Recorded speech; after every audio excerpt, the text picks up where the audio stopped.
Assalamu alaikum, everyone. A warm welcome to everyone who has joined us for the Islamic Finance Workshop. My name is Sharifa Hamza. I am co-chair of the Asia Pacific chapter of the World Association of PPP Units and Professionals, WAPPP. My co-chair of the Asia Pacific chapter is Lieven Jacquemin, who has been instrumental in putting this event together. As a brief introduction of WAPPP, for those of you who are not familiar with us, WAPPP is a non-profit association. It was established in Geneva, Switzerland in 2018 and has become a global hub for the PPP community. Its two overall objectives are to serve the interests of its members and to help achieve the United Nations Sustainable Development Goals. WAPPP members comprise of public sector PPP units, other public sector entities involved in PPP activity, private sector companies acting as strategic or financial investors in PPP projects, private sector companies involved in other PPP-related activities such as consulting and capacity building, individual consultants and PPP practitioners, and academics involved in research and development in the PPP field. WAPPP has regional chapters in North America, Latin America, Europe, Africa, the CIS countries, Middle East and North Africa, South Asia, and Asia Pacific. It also has sectoral chapters, including for airports, ports, healthcare, and others, as well as thematic chapters covering themes such as People First PPP, sustainability and resilience, women in PPP, and young PPP professionals. Our latest edition is a philanthropy and in PPP's chapter. This workshop will go on until 4 p.m. Singapore time. This will be followed by a webinar at 4 p.m. on Islamic finance for infrastructure. I hope that you will all stay on for the webinar too after this workshop, and we will be joined by other participants at the webinar. This workshop will be conducted by Ms. Yosita Wirdayanti, who is the Deputy Director, Islamic Financial Services Directorate, Indonesia, and Mr. Al-Amin, PPP Specialist of the PPP Authority at the Prime Minister's Office in Bangladesh. Ms. Yosita Nur Wirdayanti is the Deputy Director of Islamic Banking in the National Committee for Islamic Economy and Finance, Indonesia. She received her MIFP from International Center for Education in Islamic Finance, INSIEF, Malaysia, and her MBA from International Islamic University, Malaysia. Her undergraduate degree is in Industrial Engineering, University of Indonesia. Her areas of interest and expertise include Islamic banking and finance, product development, project management, product implementation, and digital banking. She has a 12-year experience in Islamic financial institutions. Ms. Yosita, would you like to start? The floor is yours. Thank you, Ms. Sharifa, for the introduction. Bismillahirrahmanirrahim. Assalamualaikum warahmatullahi wabarakatuh. I would like to say thank you for Ms. Sharifa and Mr. Lieven for organizing this event. I also want to say hi to Mr. Amin and all the attendees in the event. Maybe I can Lieven, can you share the slides?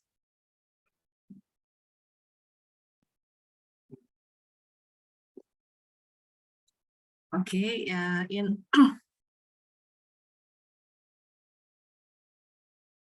you move to the first slide? Yeah, in this session, I will share about basic principle and product of Islamic finance And in the next session, Mr. Amin will explain more detail about Islamic finance for infrastructure. Okay, next. Before we discuss about the Islamic finance, I want to explain a bit the basic or the source of Islamic finance and principle of Islamic contracts. So basically, in Islamic finance, the akad or the contracts, there are source of law that we follow in order to make the transaction or the contract is Sharia compliant. Of course, there are Quran and Hadith or Sunnah, then ijma or consensus, and also qiyas and ijtihad of the ulama. Basically, in Islamic finance is part of fiqh muamalah. It means actually all the transaction is permissible unless there are dalil or there are ayat that prohibited it. So the transaction is not the Sharia compliance is not there to give us a more complicated process, but actually it's to make sure that the parties involved in the transaction will have fair transaction. And we can see in the Quran, Surah Al-Baqarah 185, Allah wants ease for you rather than hardship. There are some ruling or guidance in Islamic finance. The first one, actions are judged by objectives. All actions are judged by the objective of the parties involved. And then the second one, do no harm. So the transaction should be no harm for the both parties, and it also do not causing harm to people, property, or the environment. In general is prohibited if causing harm, I mean.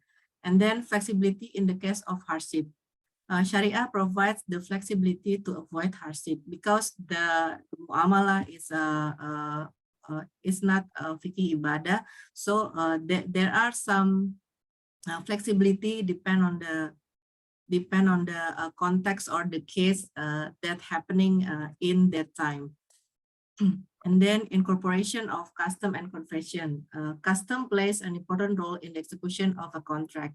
So maybe in a certain area or in certain countries, some transaction is prohibited, but in certain jurisdiction or certain country, some transaction is allowed, because maybe there are some custom or uruf that play a role in the execution of a contract. And then liability justifies return. The benefit, yield, or return on an asset is rightfully owned by those who bear the physical risk of damage and defect. I mean, in the Islamic finance, the return is with the risk also. I mean, there won't be free return without any risk. Next.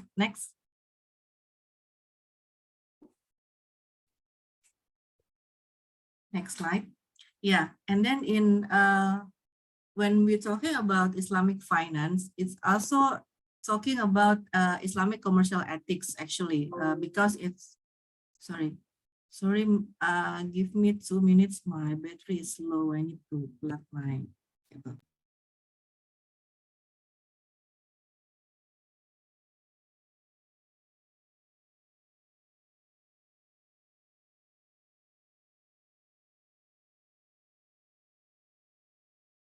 Maybe just to mention that any questions for both Ibu Yosita and Mr. Amin can be put into the chat. It will be after their respective sessions, we can answer those.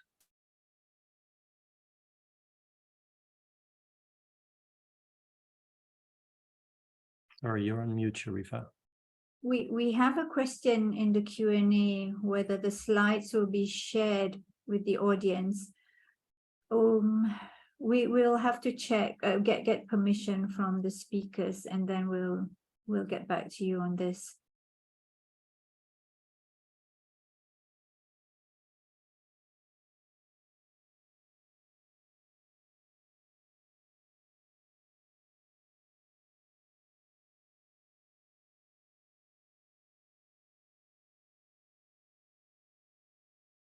Okay, whilst we're waiting, let me give a brief introduction of Mr. Al-Amin. Mr. Al-Amin is currently serving as PPP specialist in the PPP authority under Prime Minister's Office of Bangladesh. Prior to that, he worked for Unique 584 megawatts power plant as senior manager and Summit Bibiana 341 megawatt power project as assistant manager. He has undertaken various online and offline training and certification courses on public-private partnerships, project management, and public procurement infrastructure projects, project finance, proposal development. He is affiliated with the World Association of PPP Units and Practitioners, Charter Institute of Procurement and Supply, Institute of Electrical and Electronics Engineers, Project Management Institute, Bangladesh International Arbitration Center, APMP, and Institute of Engineers, Bangladesh. You're welcome, Mr. Amin. Thank you. Thank you, Ms. Sharifa, for introducing me in a nice way.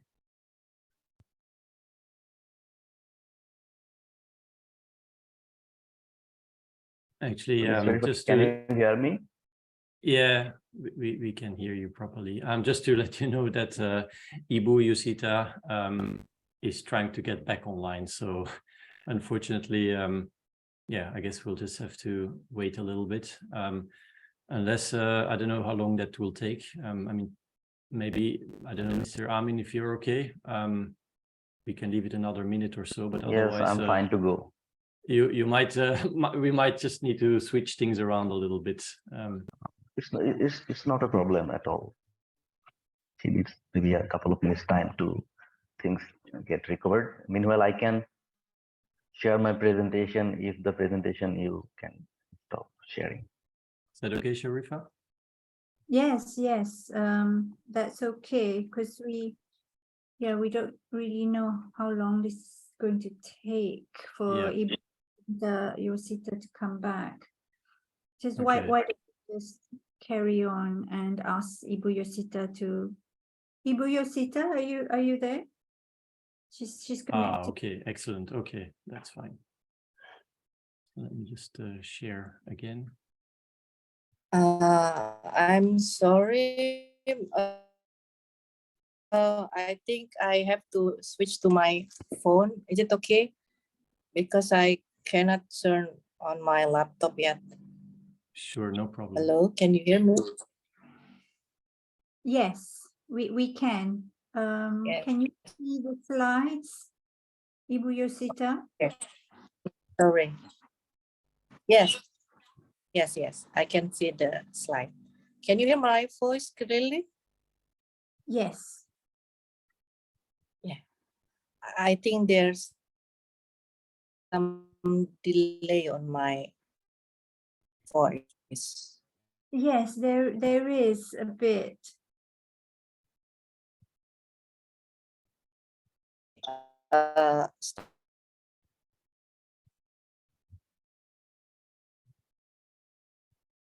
Do you— Wait.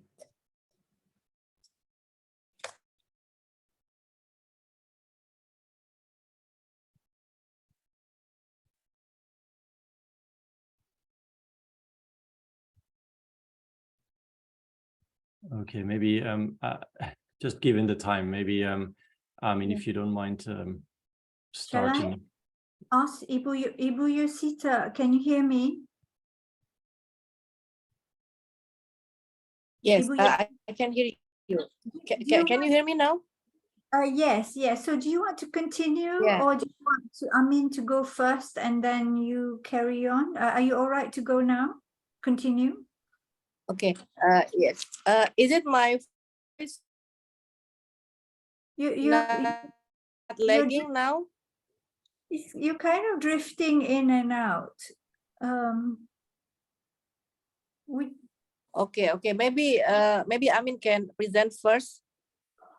But now I can hear you. So what Oh, okay.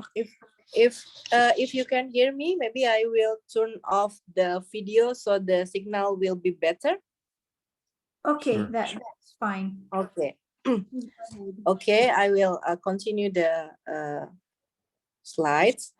So for Islamic finance, when you talk about Islamic finance, we also talk about Islamic commercial ethics, because actually Islamic finance is not merely only the finance itself, but it also have value in it. So when you talk about Islamic finance, you will have finance. You will have Islamic value in it, universal value, Islamic universal value in it. In this slide, I want to highlight about the stewardness of humanity on earth. When in the Quran designed human being as Allah stewards in the created world, and then this verse affirms that Allah trusted man with the task of developing the earth and implementing His directives. And the second about the integrity. So it's when we're doing the contract, Islamic contract, so the ideal thing, the parties involved in the contract should have the integrity. And the third one about the sincerity, piety, and also the rightness and perfection at work. Okay, next slide.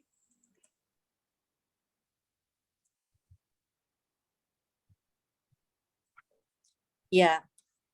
Islamic financial system based on Maqasid Sharia. Maqasid Sharia is the objective of the Sharia. There are 5 objectives: the preservation of the faith, Hizbuddin, the preservation of the mal or wealth, and the preservation of the life, the intelligence, and the lineage or nasab. So basically, this Maqasid of Sharia very aligned with sustainable development goals, which have objective to end poverty and hunger in the forms of ensure dignity and equality, and also to prosperity, peace, partnership, planet, and to have sustainable development in the world. So basically, Islamic finance contract principle is transparency, no harm, no gambling, no excessive uncertainty, no riba, and the equality of contractual parties. So the main focus of Maqasid Sharia is sustainable development and inclusiveness. Next.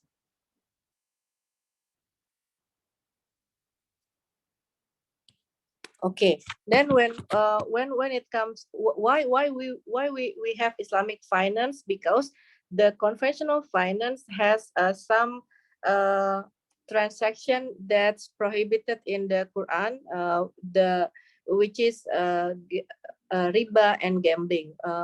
When they say that, if we see in the diagram, if different items if exchanged, then we can do a trade. But if the identical ribawi items is gold, silver, and some of the food, but in this case is money. So when money exchange with money with unequal quantities, it considered as riba. But if money is exchanged with money in deferred, then it should be called Hasan. We cannot, in Islamic finance, we don't treat money as commodity. Money is there should be underlying asset in every transaction. In Islamic finance also, we have to avoid gambling, garar. There are gambling and major garar, it's not acceptable, but if a minor garar, it's still acceptable. Next. Next slide. Yeah, maybe I will skip this slide. It's still similar with the previous slide. Next. Yeah, now we see the Islamic finance practice and what is the contract in Islamic finance. Actually, there are four category of Islamic finance transaction. The three of them is the commercial contract, and the one is a non-profit contract. there are sale-based contract, lease-based contract, and profit and loss contract. So in sale-based contract is murabaha. Murabaha is sales with a margin. So when the bank or when the Islamic financial institution sell the house to their customer, and then the customer will buy the house with margin and they will pay in installment. The other contract is istisna. Istisna is also sell contract. In istisna, the buyer will buy the asset, but the asset will be delivered in endeavor time, or usually it's a custom asset, maybe such a if you want to build maybe an airplane, we can have istisna contract. The buyer will say the specification of the goods, and then the seller will deliver the goods after they finish the develop or the building of the build of the object. For the lease-based contract, we have ijaro or ijaro muntahiyah bitamlik. It's similar with lease in conventional finance. There are lessee and the lessor, and then the one who rent the object will pay the rental fee to the owner of the asset.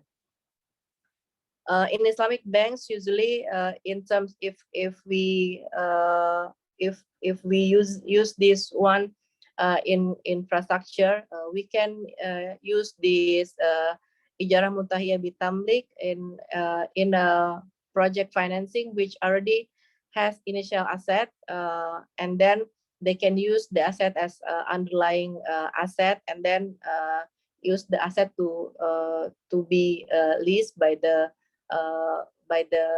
customer, and then the customer will pay the fee to the bank. And then on profit and loss sharing contract, there are mudarabah contract, musyarakah contract, and musyarakah mutanakisah. Profit sharing contract, basically there are two parties which involved in partnerships. If we use mudarabah contracts, the one will be the sahibul mal, the one who has the capital, and the other party will be the mudarib, or the one who be the entrepreneur, or who manage the money or the capital. So in the mudarabah, there will be profit and loss sharing between the parties. The profit and loss will be shared between sahibul mal and the mudarib, with a specified profit sharing ratio that agreed in the beginning of the contract. The second one is musyarakah.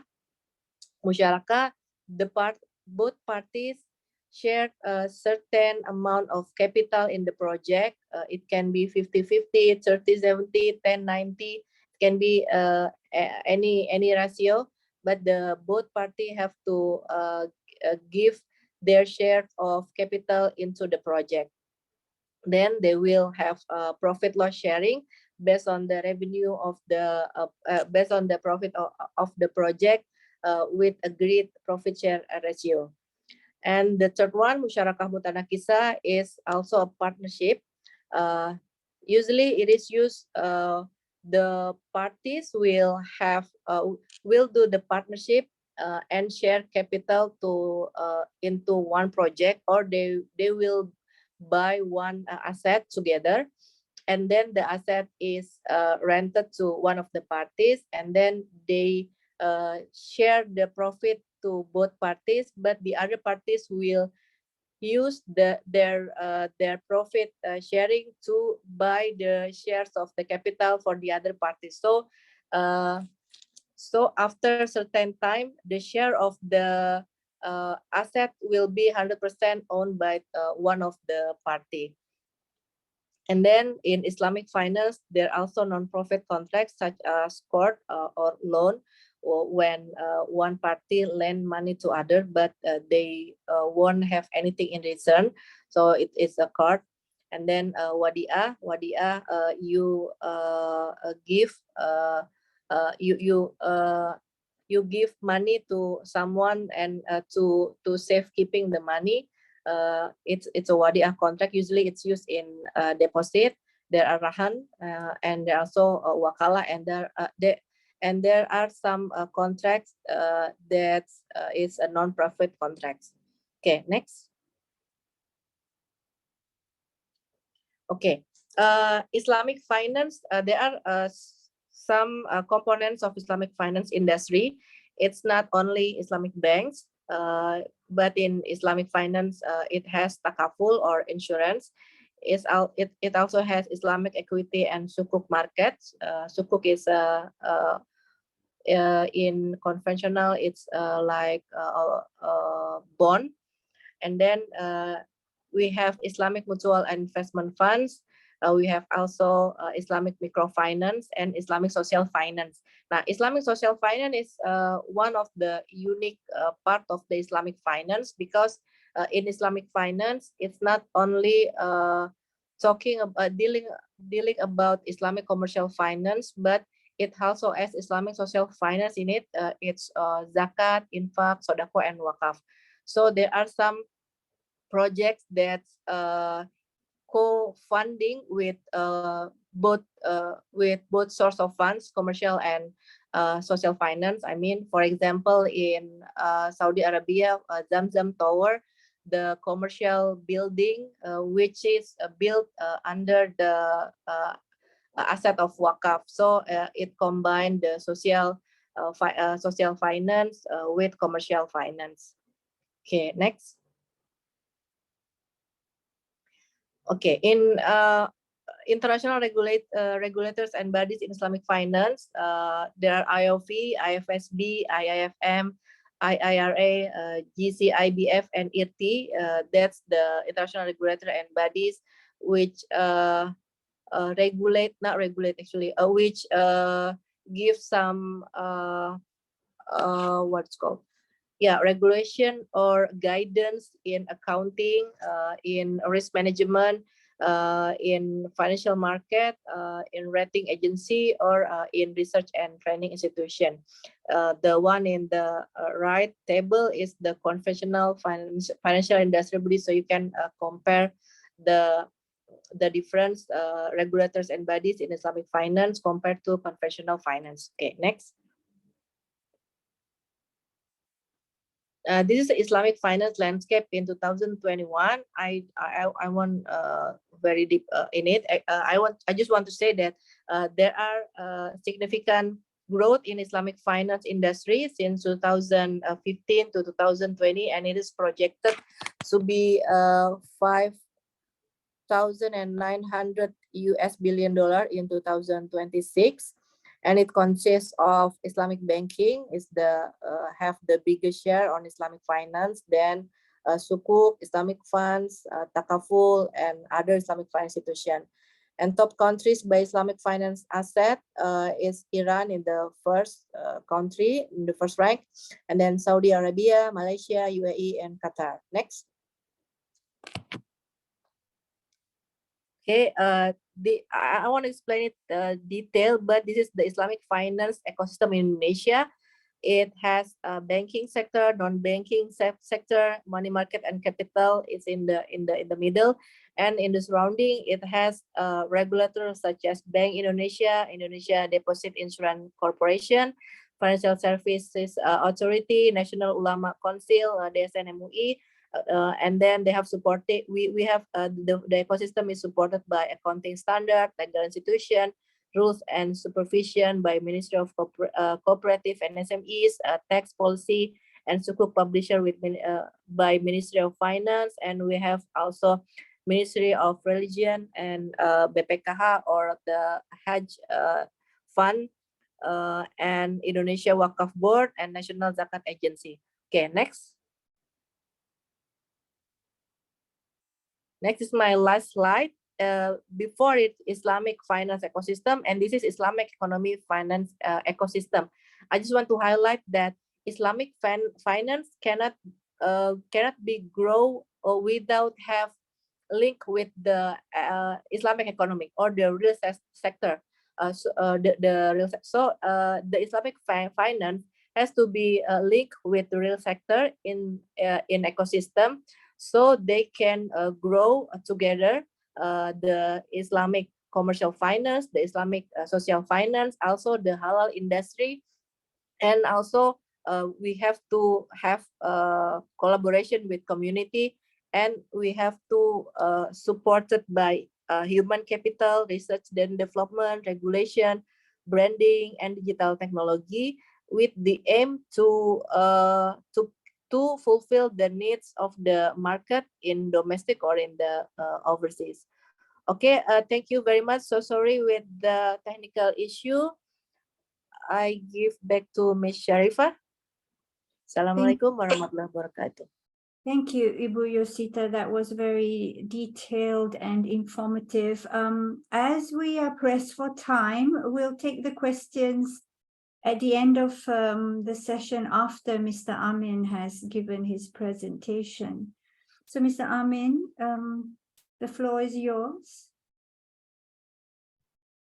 Thank you, Ms. Sharifah, for giving me the floor. I'm just sharing my presentation. So all of you can hear me and see my presentation, right? Yes. If you could put it full screen, that would be good. Yeah, super, thank you. Yes, now this is the full screen. You can see it full screen, right? Yes. So thank you, WAPPP, for organizing this pre-webinar workshop on basic principles and products of Islamic finance for infrastructure. My previous speaker, Ms. Yosita, has very nicely clarified all the principles and products of Islamic financing in infrastructure, especially for the country of Indonesia. Now, based on this information and principles, I will share one of the examples that we have in Bangladesh using Islamic finance.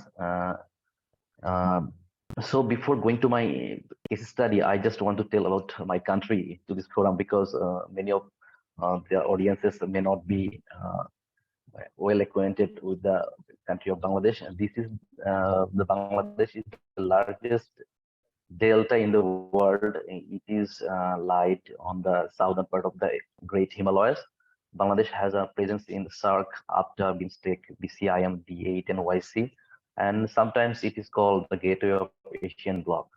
So the Bangladesh economy is growing very faster.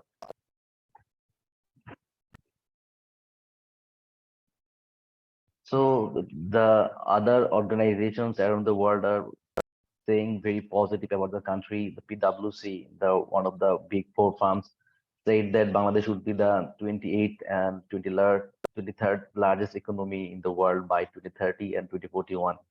Also, we have a good rating according to the stable macroeconomic stability. Bangladesh also included in the frontier 5 countries by JP Morgan. Also, Goldman Sachs has said that Bangladesh would be the next 11 countries just after BRICS. So with this thing, I want to tell about that the Bangladesh has been moving so fast with the national plan. We have a target to be middle income country by 2021, and we are also planning to be the developed country by 2041. We have a national prosperous plan, and we have a visionary plan called Resilient Delta, and that is called the 2100 Delta plan. So before going to the infrastructure, I want to show some pictures of our national infrastructure that are being developed or already been in operation. You can see the Jamuna Bridge. There is recently we have inaugurated the Padma Bridge. We are also going to inaugurate the Dhaka Metro Rail. The Murukpur nuclear power plant is being constructed. We have the Konopuli underwater tunnel that is going to be operational very soon. We are also constructing Rampal coal power plant, then coal power plant, and also the Paradip.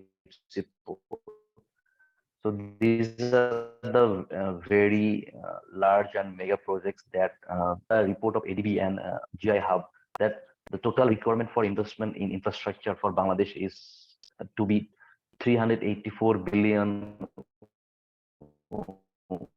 within next. The current requirement is average requirement is $24 billion, but it is very tough for us to mitigate this requirement. Current trend of investment is only $14 billion per year. So that's why there is always a gap, and this gap can be mitigated or reduced by the Islamic infrastructure. So currently, what is the scenario of Islamic finance sector in our country?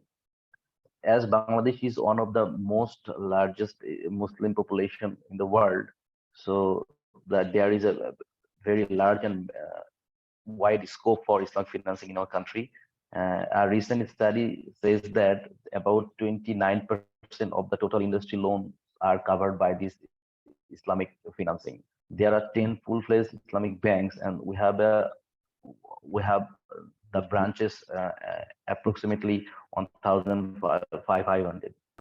Also, the Bangladesh is one of the founding country of Islamic Development Bank since 1974,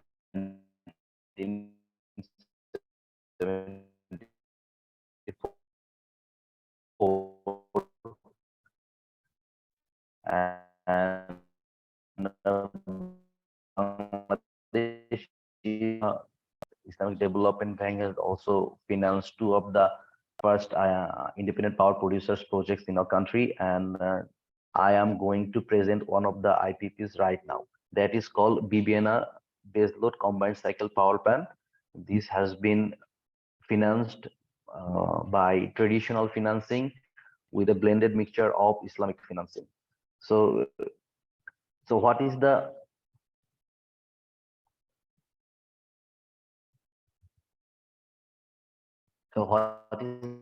rationale and what is the project mission for this project? So Bangladesh has been facing a very power shortage since the early of this millennium. So Bangladesh government has planned that we have to develop long-term baseload power plants that are very sustainable and very cheap. So Bangladesh, the 7th five-year plan, the priority was given to increasing generation capacity to meet that demand and reduce the gap. And also to alleviate the poverty, Bangladesh also thought that we need more power generation facilities by own, and to utilize the private sector expertise in financing through which we can finance the infrastructure.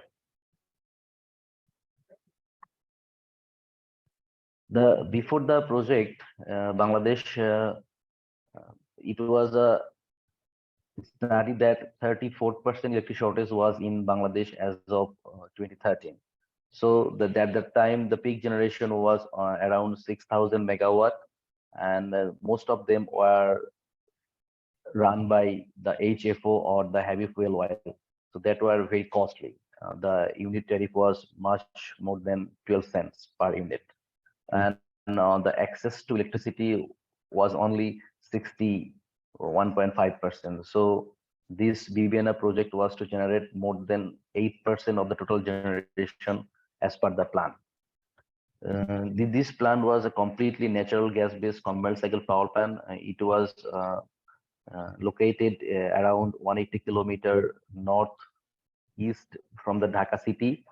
This was connected to the grid with a 400 kV overhead line, and there was a transformer of 520 MVA. This was the first project that was connected to the grid with this 400 kV line, and the gas field was very near to the project, so it was not a problem for the project to get the pressure from the gas. So if you see the screen, you can see the project structure.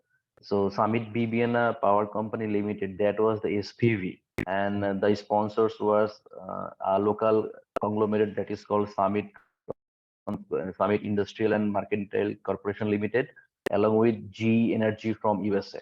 They were the equity holder for 30%. Then the rest 70% loan was from IFC, ADB, and Islamic Development Bank's financing mechanism. Because IFC and ADB are traditional financing organizations, but the Islamic Development Bank is a bit different from the traditional loans. The project company signed the power purchase agreement and the land lease agreement with Bangladesh Power Development Board.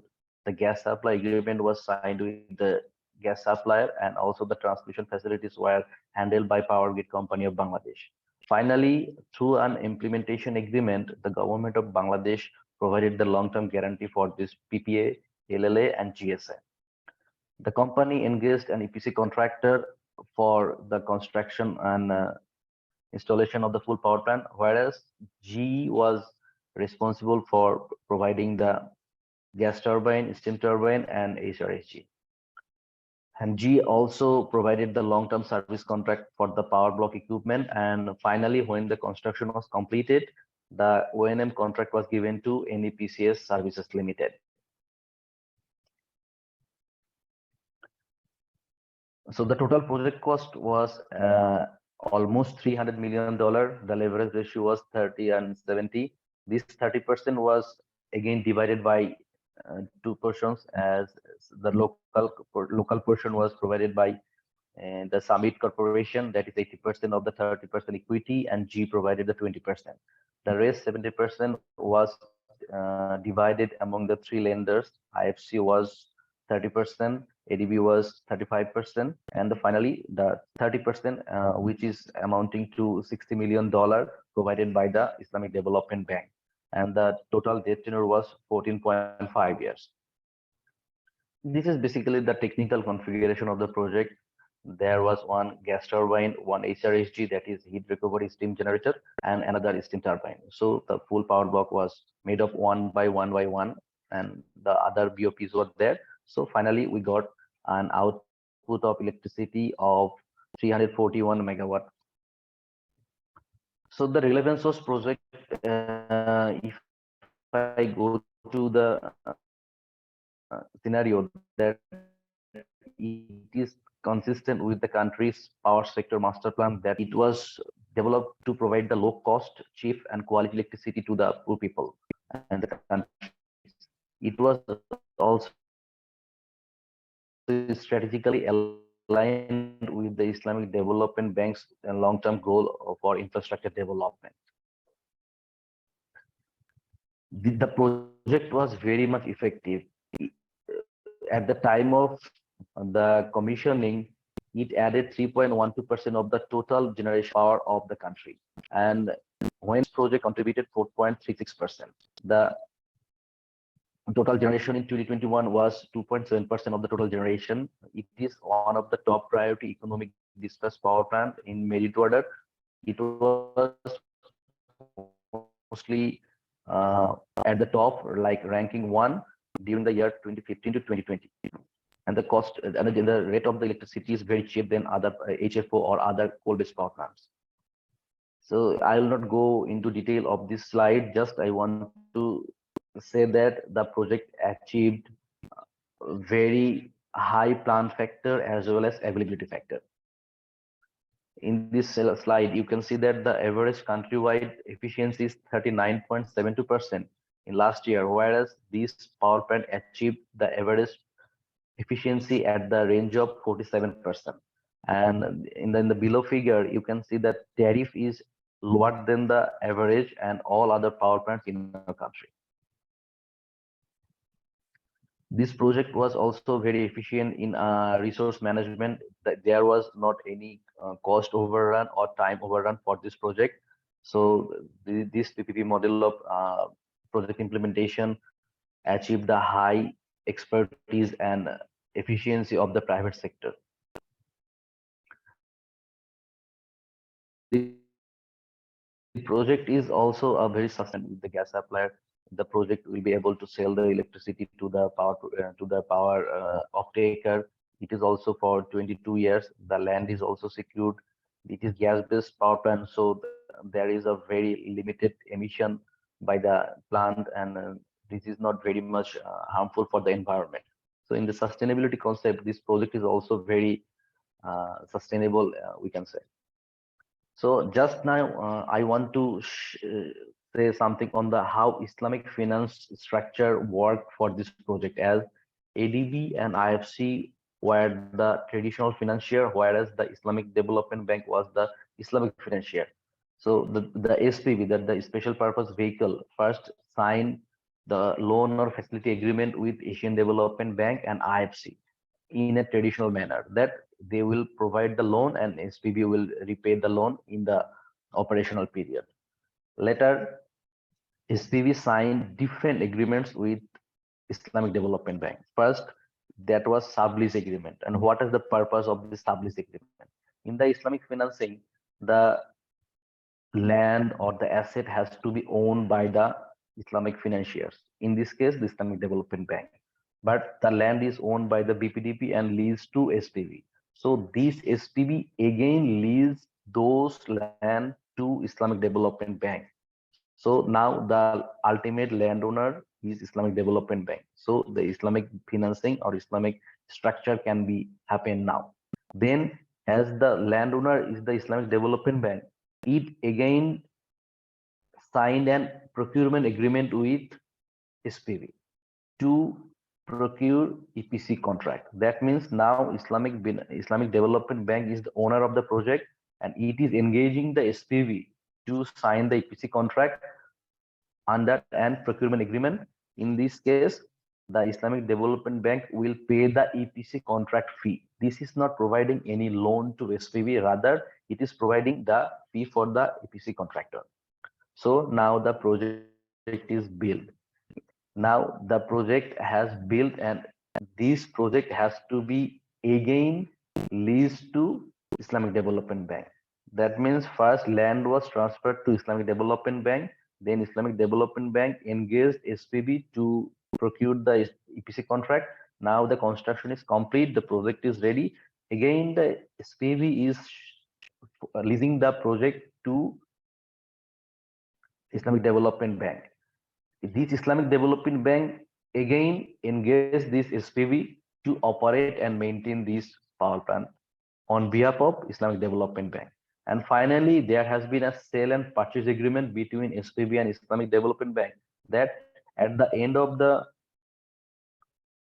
service agency agreement, the project will be sold by Islamic Development Bank at no cost to SPV, and the SPV will purchase that that power plant from Islamic Development Bank. So the traditional financing was very simple, simple loan agreement, but the Islamic financing part was very much complex, and it was very new to us.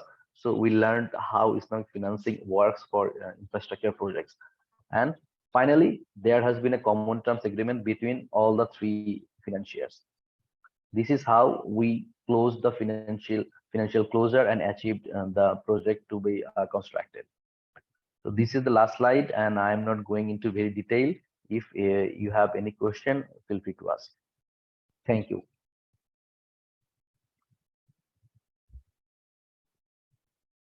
Thank you very much, Mr. Amin. We do have some questions posed in the Q&A box. We should have time to cover maybe 1 or 2 questions. Let me go through them. Here's one question from Mr. Andrew Kinlock. Have there been many disputes which went to court, and which court or arbitration, which have clarified what is meant by some of the concepts in Islamic finance? After all, the documentation is dependent on opinions of expert clerical panels whose opinions vary significantly between jurisdictions. So wonder if Ibu Yosita or Mr. Amin would like to answer that first.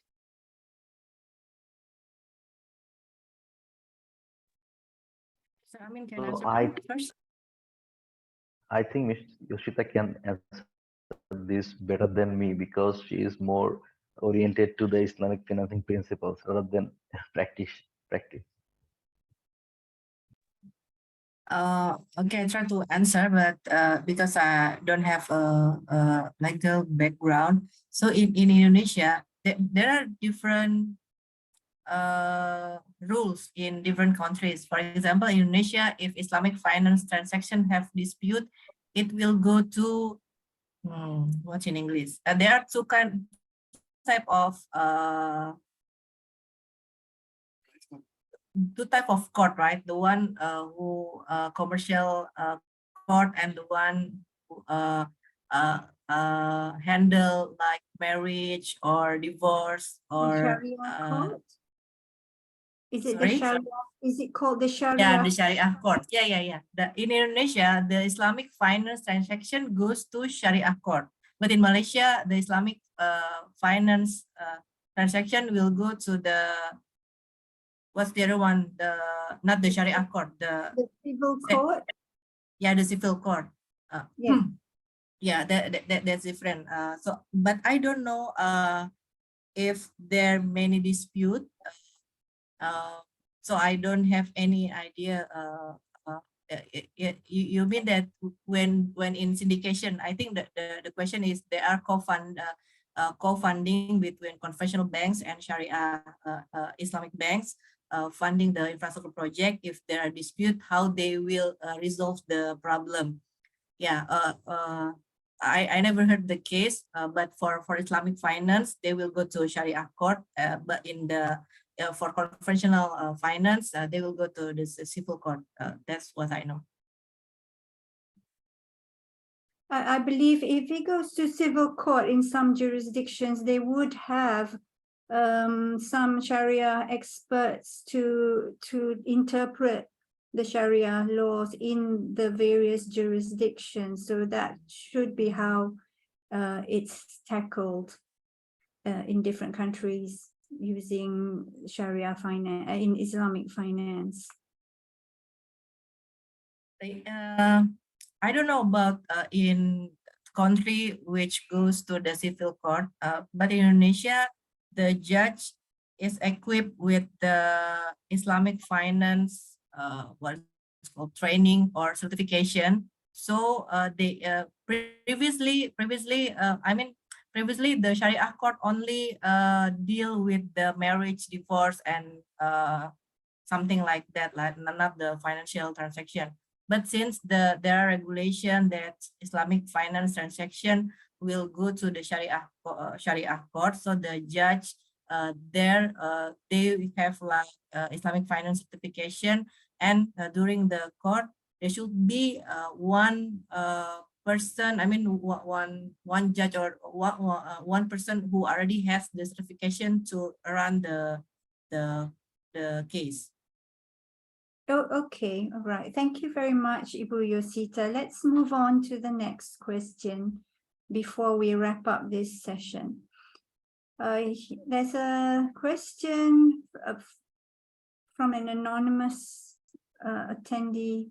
Unforeseen occurrences such as pandemics and the current economic downturn caused financial distress for numerous project sponsors in various sectors.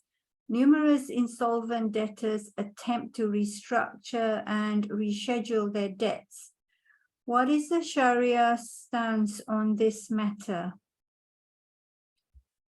Mr. Amin or Ibu Yosita, which one of you would like to answer this question? Miss Yoshita, you can carry on. Yeah. Basically, in Islamic finance, we also have reschedule and restructuring, but it has to be Sharia compliance. I mean, if the contract is murabaha, and then the customer cannot pay on time, they can defer the time to pay, but you cannot increase the selling price. I mean, if the total outstanding of the financing, for example, 10 million. So 10 million in 10 years period. If the customer wants to extend the financing time to 12 years, another 2 years, the total amount of money that they have to pay cannot exceed the 10 million if they use murabaha contracts. But if they use another type of contracts, it can have a different restructure or rescheduling scheme, but it has to be Sharia compliance and comply with the akad that's used in both parties. Okay, thank you very much, Ibu Yosita.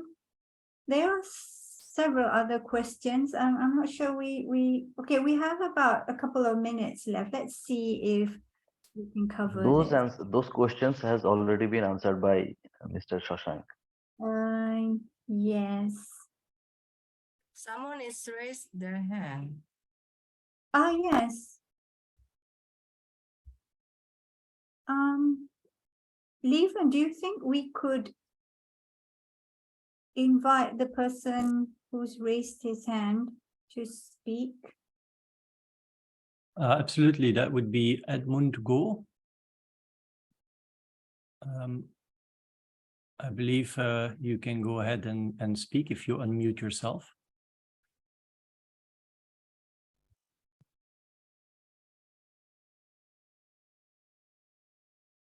Hello, Edmund.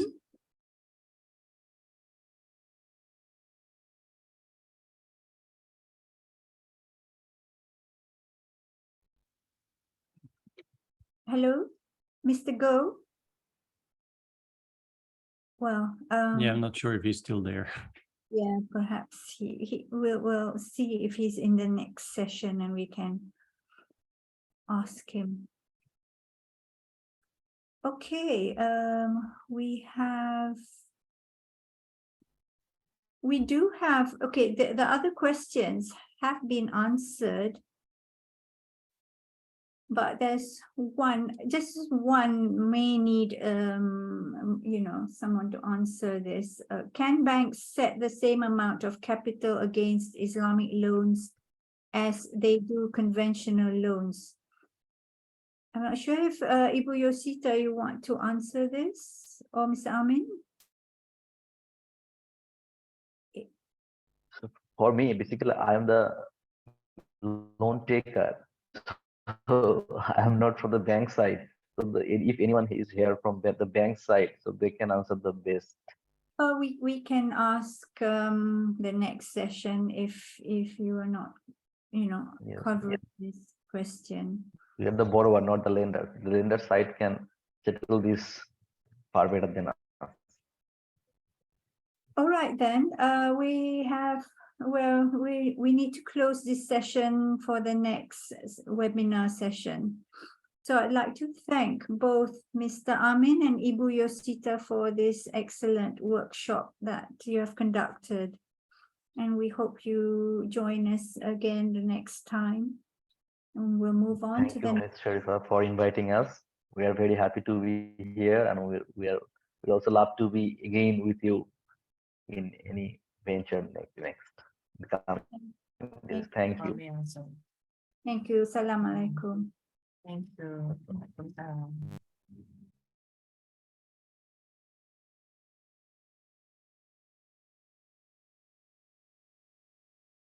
Hello, everyone. Assalamu alaikum. We are now at session 2 of the Islamic Finance webinar. A warm welcome to everyone who didn't join us in the first session. I will go through the introduction again. My name is Sharifa Hamza. I am the co-chair of the Asia Pacific chapter of the World Association of PPP Units and Professionals. My co-chair of the Asia Pacific chapter is Lieven Jacquemin, who has been instrumental in putting this event together. As a brief introduction to WAPPP, for those of you who are not familiar with us, WAPPP is a non-profit association. It was established in Geneva, Switzerland in 2018 and has become a global hub for the PPP community. Its two overall objectives are to serve the interests of its members and to help achieve the United Nations Sustainable Development Goals.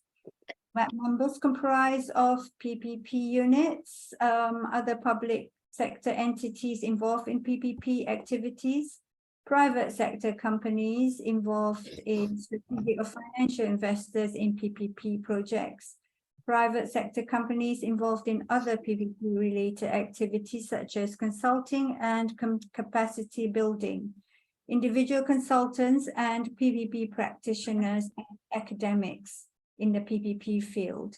WAPPP has regional chapters in North America, Latin America, Europe, Africa, the CIS countries, Middle East and North Africa, South Asia and Asia Pacific. It also has sectoral chapters, including for airports, ports, healthcare, and others, as well as thematic chapters covering themes such as people first, PPP, sustainability, and resilience, women in PPP, and young PPP professionals. Our latest edition is a philanthropy in PPPs. The webinar will be moderated by Mr. Shashank Rath. Shashank has experience of nearly 20 years across multiple geographies and sectors. He heads the social infrastructure and transport verticals at Synergy Consulting and has led advisory mandates supporting both public and private sector clients. His transaction experience has been across the Middle East, Africa, South and Southeast Asia. Shashank has successfully closed transactions of almost $5 billion, including raising Islamic finance debt on different deals and from multiple lenders. Welcome, everyone. Shashank, I will give the floor to you to introduce your panel speakers.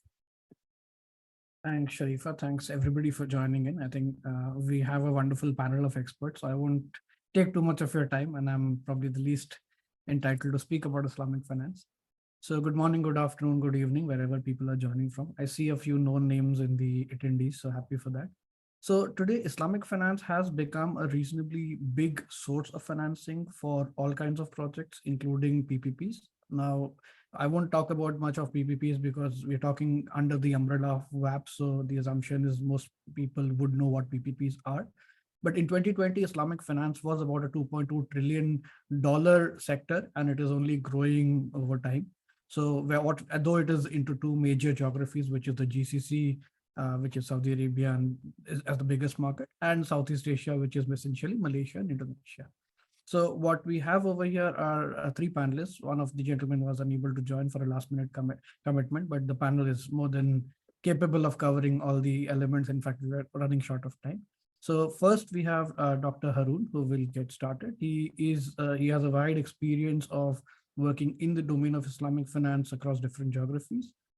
He is based in the UK right now, but he was most recently with the Dubai government as the economic advisor of the government. And he has been with the Islamic Development Bank and other entities. And Dr. Haroon has completed his PhD from the King's College London and has been contributed to a lot of books and articles on Islamic finance. So I think, Dr. Haroon, without much ado, I will set the floor to you. And I understand you'd be talking about the basic principles of Islamic finance and how it is useful for PPP projects and how things go forward. So welcome to the panel. Yes. Thank you very much, Shashank. Good morning to everyone. And thank you for the opportunity to be part of this very interesting and informative seminar. I have listened the workshop carefully, and I think it was really very informative. And I will try not to repeat myself what has already been mentioned previously. Now, what I would like to, obviously we have limited time, and I would just like to give a little bit perhaps a context to Islamic finance in relation to PPPs, and just highlight some of the structural challenges and likewise the opportunities. Normally, we talk about Islamic finance in context of PPPs from the perspective of Islamic finance being source of funds. And obviously, this is the most critical element for any project owner or a government, perhaps, that is trying to close some of its finances. Another thing that is normally relevant to Islamic finance is that the Islamic finance solutions and structures are typically considered only as relevant to OIC countries, which, as we will, as I will try to explain later, it's not really the case. It should not be considered only for the OIC countries. Therefore, in order to have the right perspective, to have the right approach, and engage properly with the Islamic finance institutions and stakeholders, I think it's very important to keep that strategic view in mind and be aware of many of the issues that have been covered in the previous workshop, especially in the first presentation, which was very detailed and has covered, I think, not only Islamic finance, but also Islamic economics elements. What I would like to highlight is again, as I mentioned, is the issue of the context. So Islamic finance itself has to be contextualized within the Islamic economics framework. And this is where the challenge lies. Islamic economics framework is a theoretical concept, is not something that has been applied comprehensively or has been followed comprehensively by any of the jurisdictions, save for some of the jurisdictions such as Iran or Sudan and so on, or perhaps even Pakistan to a great extent. But again, it's much more than just Islamic finance. It's the whole system that the social and economic that Islamic worldview really stipulates. So not having practical systemic solutions and examples and so on really poses a challenge to Islamic finance practitioners, in trying to promote the industry. And this is probably largely reflected in this chart that you have in front of yourselves. I hope you can see my presentation, by the way. Yeah, the chart shows us the composition of Islamic finance assets. As we can see, the Islamic finance is really dominated by the banking industry. About 70% of all the Islamic finance assets, which are, by the way, growing at exponential rates, I think for the past 20 or so years at 15%. But again, it's really driven by Islamic banking, which at the beginning or at the start of the industry, 40 years or so, is a major success. Nevertheless, given that the banking industry as such, being regulated and being oriented towards managing their assets and liabilities on a very conservative basis, is not really the key factor in fostering the economic development. It's nevertheless absolutely one of the most important elements, but it's not the only one. And Islamic financial markets are, as we can see, being dominated by the banking industry. On one hand, as I said, it's a success in terms of growth. Nevertheless, in terms of the further potential, it stifles the development of the industry. So this is one takeaway point that I wanted to share. And obviously keeping in mind this macroeconomic benefits or potential benefits of Islamic economics, I think it's very important, especially within the context of the recent crisis, starting with the global financial crisis, then followed by this recent pandemic and so on, where Islamic finance and Islamic financial principles, in fact, have proved to be more resilient, more stable than the conventional counterparts. And within the context, again, going back to PPPs, is the issue of how do you grow the Islamic finance industry unless you would tag it along somehow to the real economic growth or perhaps to the creation of real assets. And this is where the PPP comes in. PPP creates real assets. It provides the long-term benefits to not only for the stakeholders or the financiers, but also to the whole communities, which is in fact the core rationale of the Islamic economics and Islamic finance as such. So tying along the Islamic finance with PPPs is absolutely not only a natural fit and fit by default, but it's something that Islamic financiers should be actively pursuing. Nevertheless, given the structure of the industry, this is really not the case, or perhaps it has its own limits. In this chart, I just wanted to again emphasize the same point, that the structure of this of the industry as it is today is, on one hand, providing opportunities for the PPP owners in sense of providing Islamic finance being a source of funds. But nevertheless, if we just look at the structure now geographically of these assets, we will see that it's actually the assets are pretty much dominated within GCC. Obviously, within GCC, they are heavily skewed towards banking industry. What is the relevance of this? GCC obviously has fairly unique governance structures, which again, this is important from the PPP point of view. Having unique governance structures means that the GCC countries have perhaps different ability, and I think for better, to identify right PPP assets. Because obviously one of the key elements in talking about a PPPs is having the right PPP project, or a project that can be conducted on a PP basis. Otherwise, if the project is not bankable, if the project is having poor returns, is high risk, and so on, then obviously it would not attract private partners. And now GCC, given the unique governance, the government governance structures, as well as the corporate governance and the business climate as such, not only has the perhaps stands better in terms of identifying the right PPP projects, but also has a plethora of financing instruments and financing sources that are well beyond Islamic finance. They are well beyond just standard Islamic finance instruments. And even if considering only Islamic finance, it would not be only these mudarabas, murabahas, istisnas, ijaras, and so on, but also some other that have not been widely used, such as WAPPP institutions and so on. So keeping this in mind, again, limits the opportunities to finance Islamic finance, to use Islamic finance as a source of funds on one hand. On the other hand, also, if we have willing sponsors to look into these actively, then also it opens other opportunities as well. Another thing that I just wanted to share as a perspective is the composition of Sukuk assets.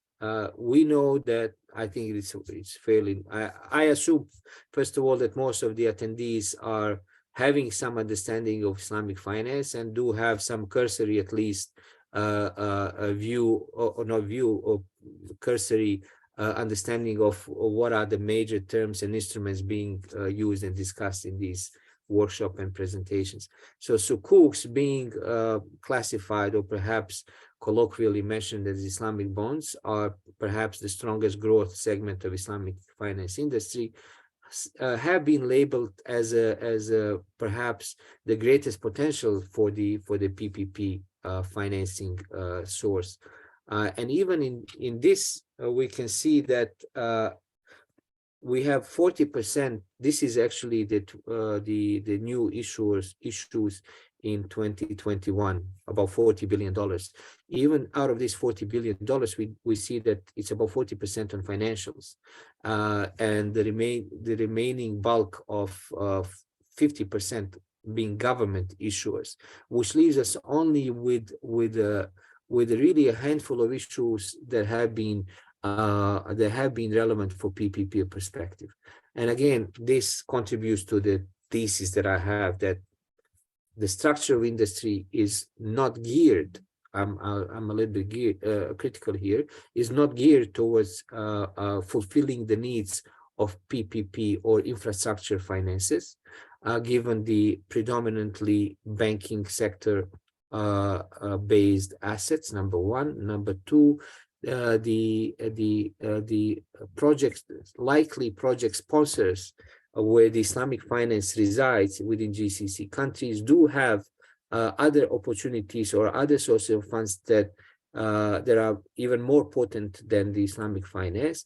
And even if we consider sukuks as one of the key tools or key instruments for Islamic finance, here we see that the trend is not really to use sukuks for the infrastructure needs, but mostly for the way of funding balance sheets of financial institutions or for the general budgets of governments.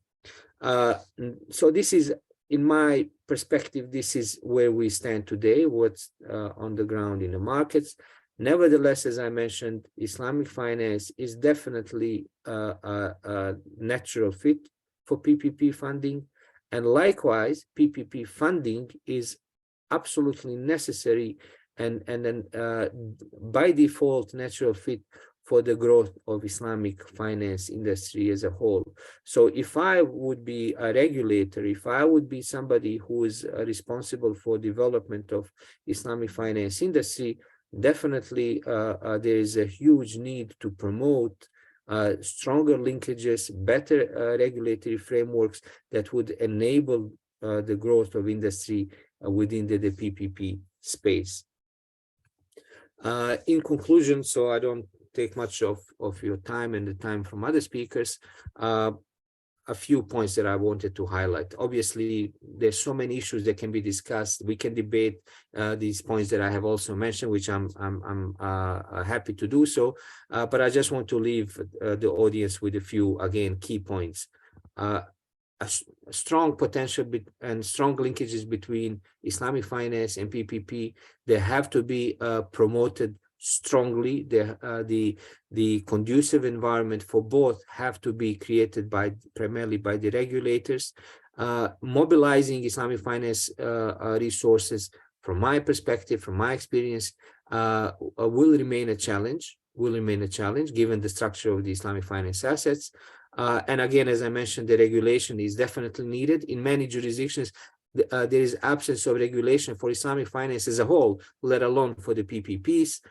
Definitely, standardizing documentation will reap immediate benefits in terms of getting faster access to Islamic finance funds, as well as reducing costs, as we have seen from the second speaker in the workshop. The Islamic finance structures tend to be more complicated than the standard vanilla debt document from the conventional counterparts. Therefore, standardization is a must.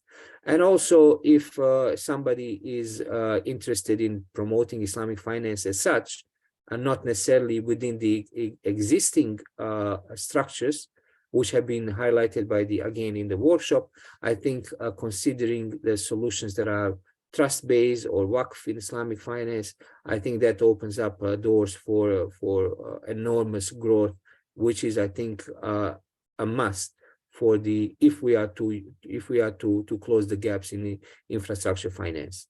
So this is from my side what I had to share. I hope that's sufficient for the time being. Thanks, Dr. Harun. I think that was very useful and you set the context very well. And also for the next two speakers, I'll see why. Now we have Dr. Banjaran Indrastomo, who is the Chief Economist of PT Bank Syariah in Indonesia. It's a state-owned Islamic bank. And he's also the Chief Economist with the Islamic Economic Board of the Indonesia Chamber of Commerce. So Dr. Banjaran has completed his PhD from Durham University, and his dissertation there also included the emergence of Islamic finance. And we already saw how important are the banking assets in the Islamic finance market today. So what Dr. Banjaran is going to talk about is about what are the bankability issues from the lender's perspective for PPP projects and how some of these examples have been used in Indonesia. So I think without much ado, Dr. Banjaran, welcome to the panel and we look forward to you. Okay, thank you. Thank you, Shashank. Good afternoon for those of you in the Southern Hemisphere and some of you perhaps in other part of the world. Greeting from Indonesia. I think previous speaker has already set the tones quite right. on where the position of Islamic finance at this point in time.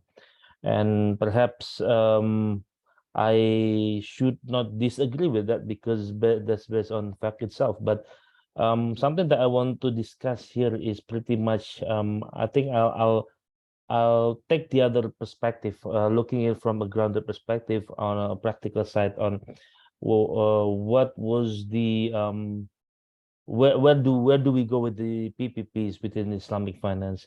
And of course, I mean, we always come with this kind of a presumption that, of course, PPPs, knowing that the project or anything related to PPPs are naturally related to developmental project, empowering project, anything in those lines.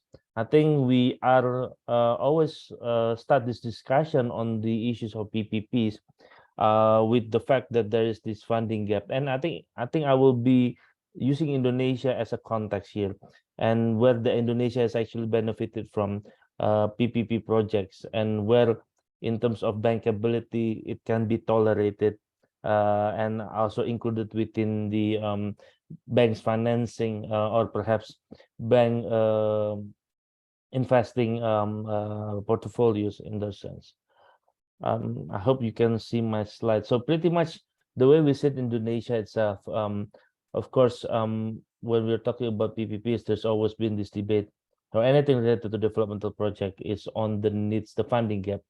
Some of them we were discussing about the SDGs. I think I remember in 2015, 2016, I was also researching something on those lines. The committed fund at that time was about 1.4 trillion. And there was this 3.1 trillion gaps for financing. And of course, you know, there is always been this talk on how we can actually put together some public interest as well as a private one. And Indonesia is no different with that. I mean, if you look into the current prospect itself with the the developmental project that's been laid out by the government, especially within the infrastructure side, there is actually this gap in funding needed for the development or for the infrastructure project in Indonesia, especially something that laid out by Public Works and Housing. Just to put you into context, up until now, Indonesia is spending about 1.6% of its total GDPs on infrastructure itself. So where the numbers that you saw on the left-hand side, 623 trillion, which is if you divide it by like 17,000 something on those 17,000 rupiah, you can get somewhere in the neighborhood of several I think 40 billion US dollars. I think the commitment that the government had up until 24. Of course, it's already halfway. Now, if you look at the funding gaps, there is these numbers that we are looking into, like this 1,435 trillion rupiah, or about 70%. And this is where we see that if Islamic finance should, and on those lines within the Indonesian context, has the opportunity to partially contribute to the funding of the infrastructure investment needs. And within that, we see, of course, within Indonesian Islamic finance asset by August 2022, I think the assets only reach about 2,200 trillion. So when you look into the case of Islamic finance within the context of Indonesia, one thing that is for sure is that the market penetration itself is relatively under its maximum potential. Like at this point in time, for instance, if you refer to the context that Harun is putting, that Islamic finance is predominantly Islamic banks, Indonesia Islamic banks penetration is only about 7%. And we are actually having more of those capital market growing. So in Indonesia itself, the context is quite different with the rest of the world. So in those lines, we see that all these sukuks that he mentioned, the Islamic bond that he was mentioning, was actually already there in Indonesia, sort of like opening the opportunity for Islamic finance to contribute further to this kind of financing gap. Now, if you go into the basic itself, I always love to go with a very basic one. I mean, just to see the prospect and challenge. In terms of globally, it has accumulated into about 1.9 trillion worldwide, and Indonesia is within about 2,200 trillion nationally, including the capital market.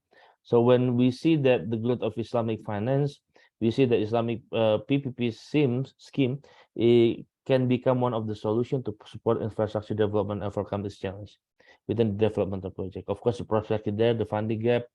The second one is during the pandemic, even like utility-based infrastructure like waters project is not affected by the pandemic, since it is one of the basic needs.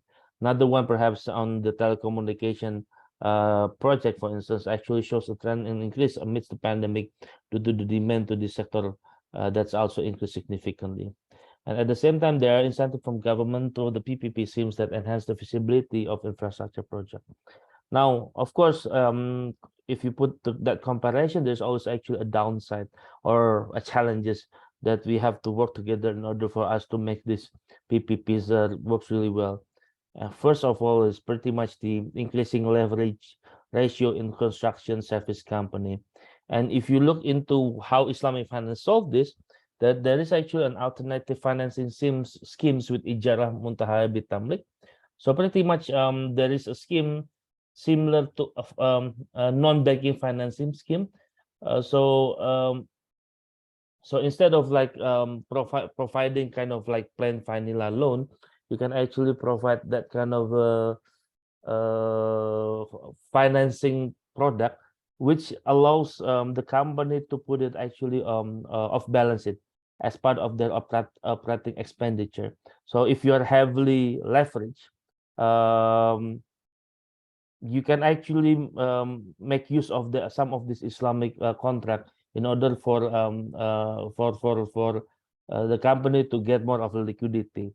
And I guess this is one of the solutions that has been there for any project, for any companies that is very much heavy leverage and they cannot extend the level. So that's one issue. Another one, pretty much with the issue of land acquisition, is another factors that hindering the completions of developmental infrastructure project in Indonesia. Of course, there's a solution to that. The banks provide land bailout financing with a wakala contract, but predominantly in the Indonesian case, because most of the developmental project is actually sponsored by the government. So actually the government in this regard was actually the one that initiate or perhaps taking care of the land acquisition, because it is much more, it's not only about acquisition and doing it through market procedures. There are tons of like complex kind of mechanisms, legal mechanism that might be of the limitation of the private sector. Another challenge is perhaps the infrastructure project generally have large project costs and long financing tenors. Within Islamic finance, at this point, we also have this financing, a syndication-based financings where financing can actually goes up to 15 years. So far, if you look into those kind of challenges within the with Islamic PPPs, there's always within the PPP sector, the Islamic scheme always had a solution to some of the challenges that face within developmental project. Now, how they do it? I mean, of course, the first option is pretty much for Islamic banking financing, where Islamic banking financing had also a limitation where it can only give to corporation during the construction and management period. So pretty much under the terms that it is close to pre-commercial. I mean, if it's something that doesn't have like a sustainable business model, it might have an issues in the long run.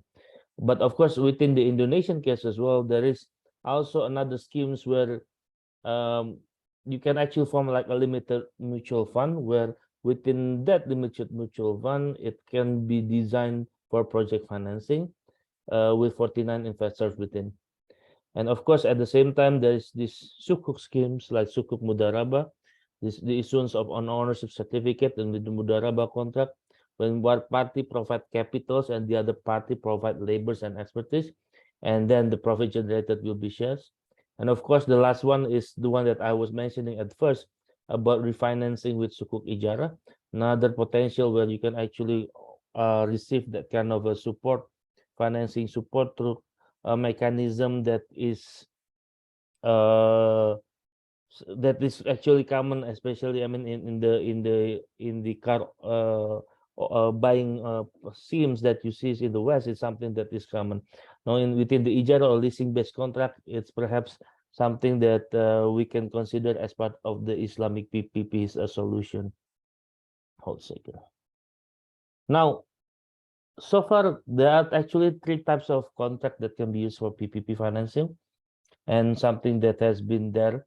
One is the parallel istisna, usually for large construction project, and then we have IMBT, which is Ijarah Mutaya Bitamlik, and the other one is actually Musyarakah Mutanakisah, which is the leasing partnership.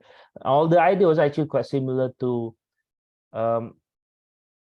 perhaps if it involves bank, one bank is actually become one of the initial investors, where the other part, the one that is going to run the project and businesses, will somehow buy out some of the ownership of the projects that is previously owned by the financial institution or banks.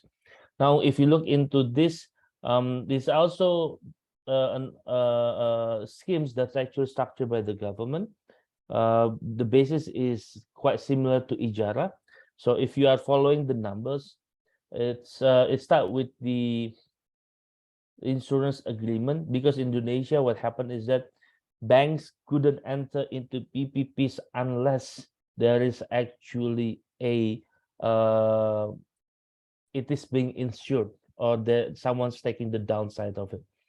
And of course, the government create a special purpose vehicles specializing on credit insurance, including Islamic credit insurance. That's where actually bank can actually enter into some of this developmental project in the long run.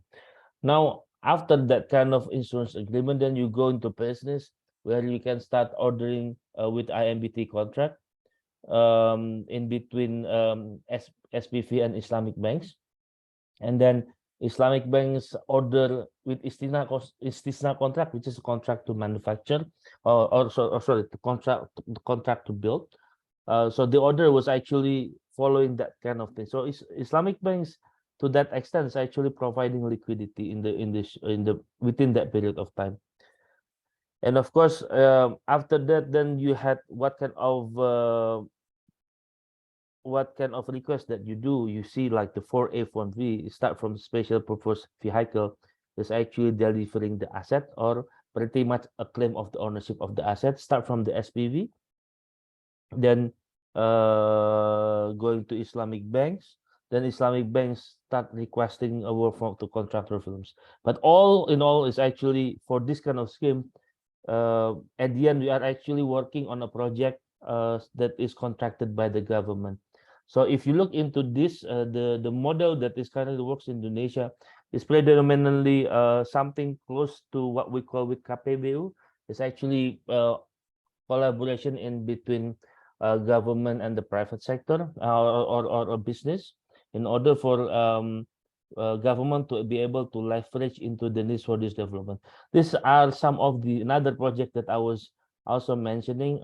This is for a road project, I think in South Sumatra. I think if you look into that, it's similar. The one that is actually requesting the work is actually the government of Indonesia. Just to put it into context, Indonesian sukuk is predominantly sovereign, where 19% of the government shortage in liquidity is actually fulfilled through Islamic scheme, which is sukuk. And one of this is through some of this project, and of course that project involve not only financer but also in another type of investor. So they try to bring they try to create schemes where government was the one that actually initiate the project, bring someone in along the project, put a structure that everyone can contribute to. If it's possible, also financer there. But of course, because the one that's actually requesting the work is the government, so the contract somehow is considered as under the availability of payment method. Similar to another project, I think is North Sulawesi, where I think it is actually a railway development and it's currently under construction, where the bank is actually involved. Again, coming back, the contracting agency is actually the Ministry of Transportation, with the with the company being entrusted. They create another company called Celbus Railway Indonesia, and this Celbus Railway Indonesia made all this financial involved, including my own bank, in order for us to be able to finance the entire project of 69.07 million. So they try to create structures to bring a developmental project in to push developmental project that can be commercially supported, or within something that can be tolerable within market rate. So I guess it's always been this kind of case within PPPs. I mean, you always try to get an impact, but of course, if the payoff is not attractive, like no one's actually getting into that. I mean, the Indonesian government tried to create that schemes where it's actually a win-win solution for all. Like they get the project done, and perhaps at the same time, they try to attract the private sectors to get involved with this project. Not to the extent that it is very much strong commercially, but in terms of risk, because it is actually sovereign project. At the end of the day, no one was actually worried about the default rate of this project. But I think just to add up at this point, I think they focus on 4 areas: water, sanitation, settlements, housings, roads and bridges. Where waters and sanitation as well and road and bridges are 2 most dominant project that being pushed out. But of course, within the current situation in Indonesia, for instance, especially with the involvement of banks, mostly it's actually moved only toward the road and bridge. And there are many rooms to be improved if we want to go housing as well. I think housing, there's a special scheme in Indonesia because we do have like this backlog in the housing sectors. There's also a scheme where private sector can actually involve with the provisions of the housing or the development of housing. I think I end up there so we can have a fruitful discussion. Hope it helps. I'll return it to Shashank. Thank you, Shashank. Thanks, Dr. Banjarin. I think that was quite a detailed explanation of how Islamic financing is working, especially in the lending market in Indonesia. Next, I think we have Dr. Karim Nasir. Dr. Karim is a director with the Kroll Bond Rating Agency. And why I'm very excited to hear him is because we've heard already 2 speakers talk about how Islamic finance is very focused on the banking sector. And Dr. Karim has been on the capital market side. So he has been with few rating agencies and consulting firms, and right now has been working for about 20 years. And right now he's based in Dublin and manages a lot of Sukuk ratings. And I think I spoke to him recently, and he's done a lot of sovereign ratings as well. Dr. Karim, I think what will be interesting to know is what is holding back Sukuks from growing in the same way as bank facilities, and how they can kind of improve for the PPP market. So I think I'll leave it to you, and welcome to the panel. Great, thank you, Shashank. I think, first of all, it's just useful to get a little bit of perspective on, kind of the role of project finance and PPP in the grand scheme of things. I think one of the first questions is, to sort of think about what is the size of the pie realistically that we're talking about. And I think various speakers have mentioned, the capital market pie. In the regions where there is Sukuk activity is not that big anyway, when it comes to FI, corporates, sovereigns, and the bit that is project finance itself is a very small piece of that pie. So to begin with, Sukuk issuances, for example, are coming out between 140 to 160 billion a year. These are new issuances every year that we see. And as many speakers have mentioned, a lot of that is coming from banks, sovereigns, much smaller extent, corporates, and very, very little happening in the project space.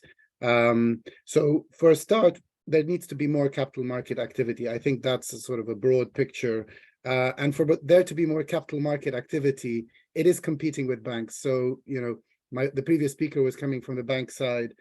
So long as the bank liquidity is abundant, bank pricing is abundant, bank structures are available, the capital market environment, and Sukuk is a subset of capital markets, will struggle because they're struggling with more attractive, currently more flexible terms, and that has always been, there's always been a bit of competitive tension between bank and capital markets, and Sukuk is really in that space of trying to sort of lift its head above the water and become more significant. I think having put that sort of context, is there something that can be done to get Sukuk going in the project finance space? I think the first thing is to get more project financing done in the capital market. So there's not a lot of project finance capital market activity out there broadly in the regions where it really matters, where there's a lot of Sukuk activity. So how do you get more capital market activity in project finance? I think the Far East, sort of, if you look at Malaysia, there are, in Malaysia, Indonesia, there are programs between development banks and the ministries that are a little bit like what the EIB did, several years ago, sort of credit enhancement features to support, projects to get off the ground. And I think that will create more sort of assets out there in the market that can become potential prospects for, eventually capital market funding, within which Sukuk can begin to play a role. There is nothing inherently difficult about getting a project finance Sukuk done. And I think if we look historically, the first sort of real sort of non-recourse or limited recourse financing that was rated in the market back in 2007, 2008 was Suruh, sometimes known as Sun Finance. It was the Suruh sort of securitization of plot sales in Abu Dhabi, Suruh being the developer there. And that was done as a sort of structured instrument with several tranches. And they managed to achieve, a range of different ratings for the different tranches. So there was investor appetite for that. And there was a lot of talk at that time about the prospects for project finance Sukuk. What followed was Satorp in Saudi, the refinery complex financing. There was Sadara also in Saudi. There was also Equate in Kuwait. So between 2010, 2013, a lot of activity in the project finance Sukuk space. Again, a lot of promise at that time that we would see a lot more coming through the door. Now that didn't really transpire in the capital market. And I think that it really comes down to two reasons. One is the issuers themselves, and two is the investor community itself.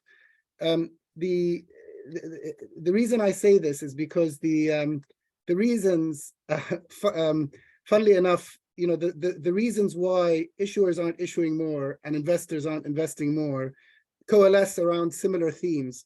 So if you speak to the issuers at the time who are issuing in the conventional and capital market space, the likes of Aqua Power that was, doing transactions like, for example, the APMI transaction 2017-18. If you speak to, DIWA and other, big issuers in the capital market space, they aren't going to go down the Sukuk route willy-nilly. I mean, they need to know that there's going to be, relatively attractive pricing conditions, tenors, and there's going to be enough of a pool of liquidity out there that can make their transaction successful, at least as successful as a conventional issuance. They're not going to do Sukuk for Sukuk's sake. And on the other side, the investors are really mostly, comfortable with capital market instruments, but less sort of international investors, less comfortable with Sukuk. So in a sense, the complexity of the Sukuk instrument, the pricing, the tenor, the lack of standardization, the uncertainty around the rights of investors in the Sukuk, those things meant that the international investors were sort of less present. And as a result, the issuers found that they couldn't get the long tenors that they needed, the pricing that they needed. And so it should, if they had to make the choice between the two, they ended up going, conventional capital market rather than Sukuk. So what to do with this situation, with this sort of conundrum? I think, there needs to be a push. I mean, one of the previous speakers mentioned it earlier. There is a big role here for the regulation. What Malaysia is doing is very interesting. Malaysia and Indonesia, getting, for example, the development banks, the multilaterals, to work with the ministries to actually create conditions that can demystify the Sukuk risk. So, for example, if there's concerns around double taxation, because in project finance, you often have to sell the asset to the SPV and then lease it back. If there's concern around pockets of liquidity, which in turn, can force Sukuk instruments to be shorter dated. Much of the investment that's coming locally is from Islamic financial institutions that by their very essence don't have long-term funding to provide. So broadening the scope of liquidity that can be provided, making it longer term, to therefore push the issuers down that route, to encourage not just project finance in general, but to encourage Sukuk issuance within project finance.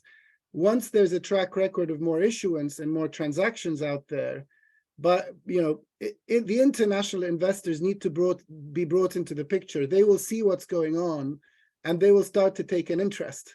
And there will be more and more transactions, so there'll be more of an understanding of, okay, there might be some nuances in region by region, but broadly speaking, this is how the credit risk works. And I think that's where, if there is a traction there on that front, and international investors start to sort of pay attention, that's where I think you close the loop, because you've broadened.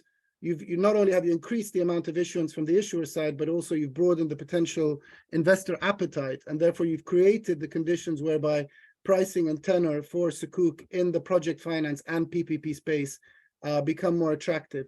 A couple of positive offshoots just to finish off. The energy transition that's going on at the moment is very interesting for Sukuk. I think one of our earlier speakers mentioned the compatibility in objectives between Islamic finance and a lot of the ESG initiatives coming out, the green taxonomy and so on. Some countries like Malaysia have an ESG framework. They introduced it early on in 2014. So it's no surprise that Malaysia got the first green Sukuk out there, Tadao, in 2017. So, there's a real potential here to link ESG and green financing with Sukuk. And there's a natural complement, because with green financing and green evaluations, which rating agencies do, they look at the single-use proceeds of an issuance, and it needs to be tied to an asset. And as one of our earlier speakers mentioned, in Islamic finance, transactions in the Sukuk space need to be tied to an asset. They're either asset-based or asset-backed. So there's a natural complementarity from a credit risk perspective between ESG, green, and Sukuk. The second positive offshoot that's happening at the moment is, the market from a Sharia scholar perspective is moving more towards asset-backed, asset-based financing. So recently, in the last year or two, there's been announcements in terms of the market around the need that at the IOFI level, around the need for a certain tangibility ratio to be maintained. Without getting into too much technical specifics, it's really all about ensuring that in a Sukuk transaction, there's a minimum level of assets that remain in the transaction over the life of the deal. If some assets get destroyed, potentially this could lead to a dissolution of the Sukuk, a termination of the Sukuk. Prior to that, we've had the concept of total loss and partial loss, which again introduces asset risk linked to Sukuk transactions. Now, those are features that are more typical of project financing than they are of corporate sovereign and FI financing that has been done in the market in the past.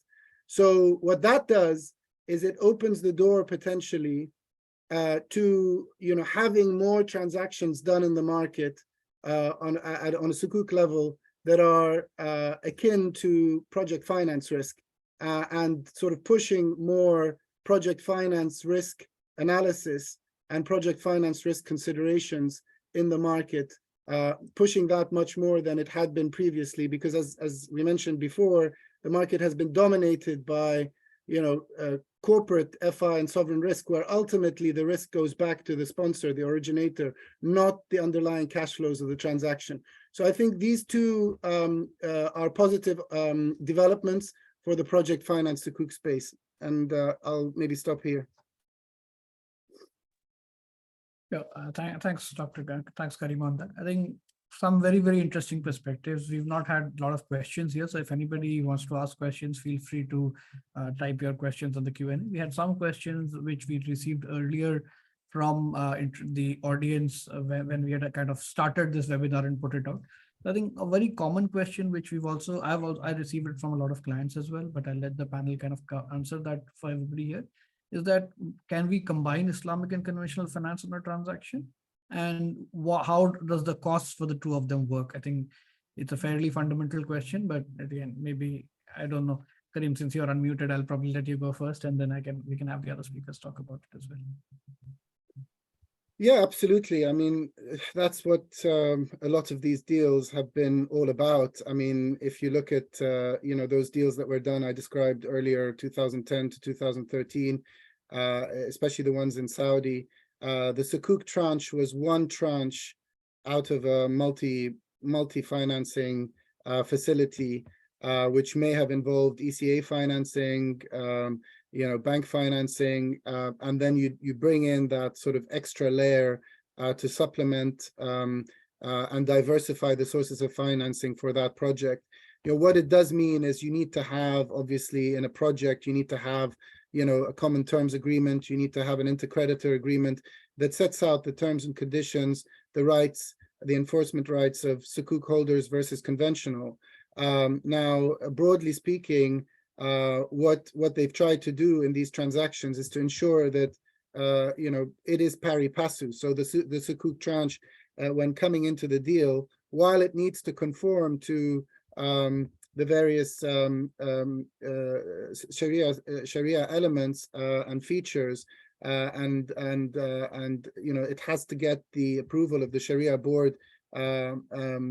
Ultimately, the idea is that the rights of the Islamic investors are broadly the same as the rights of the conventional lenders, and that is all thrashed out in this documentation, and it can be achieved without too many issues.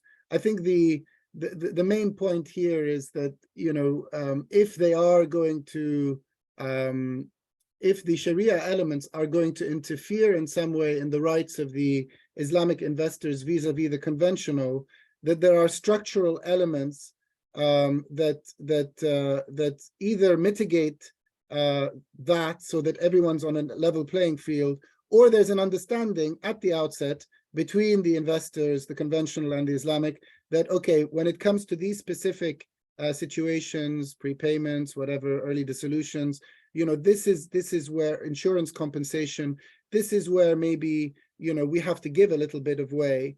And, you see this in facilities where you have super senior tranches relative to more senior tranches and junior tranches. So I think it can be done. Yeah, thanks. I think Banjaran, maybe just to expand the question, one question was, which I was picked, was is Islamic financing cheaper than conventional? In some of the deals I've done, it has been, and I think one of the reasons has been because commitment fees, which comes on the conventional side, doesn't come on the Islamic. But maybe would you want to kind of pick on it and saying, in other aspects, in general, is there a differential in terms of costing, and can it benefit the growth of Islamic lending at least? Thank you, Shashank. I think I think a lot of these issues, I think this is something that we have to address as well. Within the Islamic capital market, there's always been this understanding that sukuk is actually more expensive, but of course it depends vary from another. But I think you mentioned that yeah, from your experience that is not the case. But of course, in this regard, a lot of this discussion has been around with the fact that because we are structuring a product based on multiple contracts, and a lot of these fees that just a lot of extra fees is actually going toward the structuring the sukuk itself, which is uh why it is actually sometimes, because it's actually multiple contract, it involves more cost in terms of legal fees. But of course now with the recent development, it has becoming more and more efficient. But what I want to pick up is that what is interesting with the sukuk market is actually open if it's coming from a private sector perspective, especially those that are having more of like regional or regional specific kind of like operation. I mean, a lot of this case with sukuk issuance in the corporate sectors, it actually helps a lot of these companies to appeal to some of these investors. Or even if they don't get the deals at the end of the day, or not getting the buyers, but at least the inquiries actually exposing them to a wider range of institutional investors. So in terms of investor base, actually wider. But now coming back to the issues that we have right now with the capital market, I think something that hasn't been touched by Karim is the fact that in different jurisdiction, it has different kind of characteristic. For instance, in Malaysia, it's predominantly in ringgit, while if you're looking to Indonesian sovereign sukuk, for instance, it's predominantly dollar in dollar basis. And of course, that kind of currency differences, issuance currency underlying within the issuance, actually creating another kind of like where it is not accessible to any investors, to all the investors.